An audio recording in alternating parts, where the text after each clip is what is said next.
Hi class, this is the overview for the 4-1 discussion, Coping Behaviors. Now, an important aspect of dealing with stressors is coping behaviors. And what are stressors? Well, stressors can be both positive and negative. Eustress is a positive form of stress, typically pleasure-seeking stressors such as going skydiving, going to a theme park, riding a roller coaster. Those are very short durations of you experiencing stress. And it's positive stressors, so those types of stressors release different types of hormones in your body, such as dopamine and feel-good hormones, right? Negative stressors are stressors that make you worry, have anxiety, feel depressed. Those types of stressors might be work-related, might be personal life related. They typically release cortisol for a longer duration, and cortisol is known to have negative impacts on our physical health and mental health, causing depression, and physically cardiovascular issues, diabetes.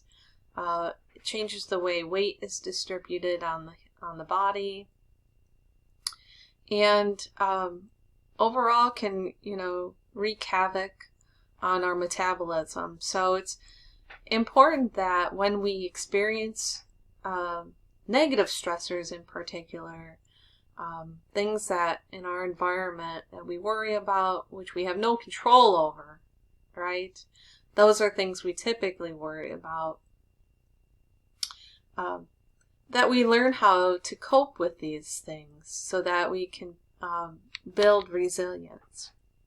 And what do I mean by resilience? Well, resilience is your ability to handle difficulties, either absorb difficulties or bounce back after a difficulty.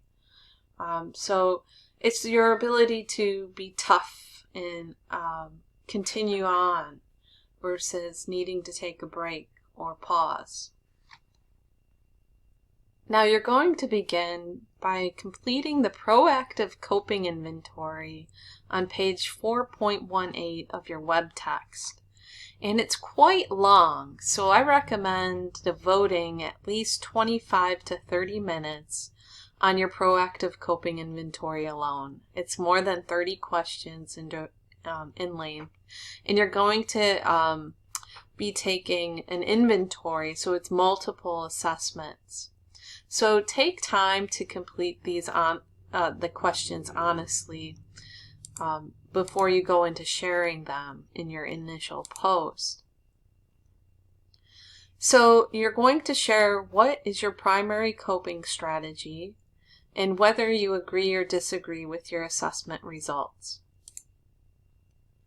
You're going to then share what is the value of being conscious about one's coping strategies and how is that related to emotional regulation.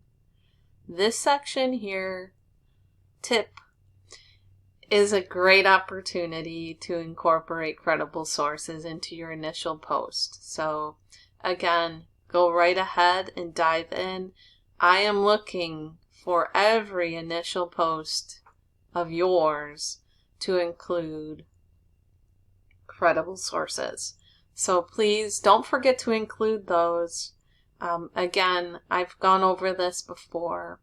In order to earn exemplary or proficient, students have to incorporate these credible sources into their work. Then you're going to share how does the concept of coping behaviors apply to the programmatic course themes, right? So again, here you go. If you want to earn exemplary, share how coping behaviors can be applied to multiple programmatic course themes. If you want to just earn proficient, meet the requirements of the assignment and discuss only one. But please do not lose just unnecessary points by not including how coping behavior is applied to programmatic course themes. Some students forget about this completely and are not evident in that criterion. So don't forget to incorporate your response to this question. And then for your 2 follow-up response posts, which are due by 11:59 p.m. your local time zone on Sunday, post an article, video, or visual to reinforce a peer's idea or challenge them to see their point from a different perspective. And again, I've provided you with some APA references here related to web pages, online content, YouTube, scholarly articles, podcasts, photographs.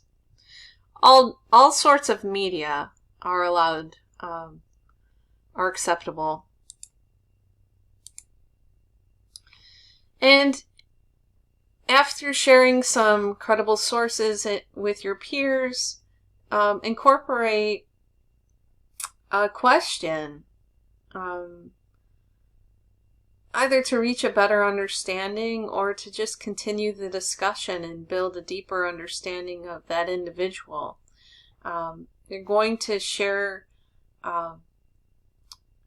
and dissect how your coping strategies are similar or different from your peers this week. So be sure to read, and you can even quote them in your post, and discuss those similarities and differences. Get to really know each other a little bit more this week.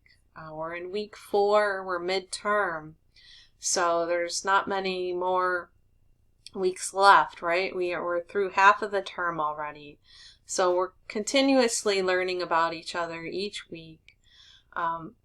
One tip is to better engage during the week, is to post maybe your initial post, the same day each week, but then when you're doing your follow-up response posts, try to target different names, different people that you don't know, so you're learning more about the individuals you're sharing this course in common with. So if you have any questions as you work to complete this discussion assignment, please post to the General Questions Discussion Forum, and have a great day.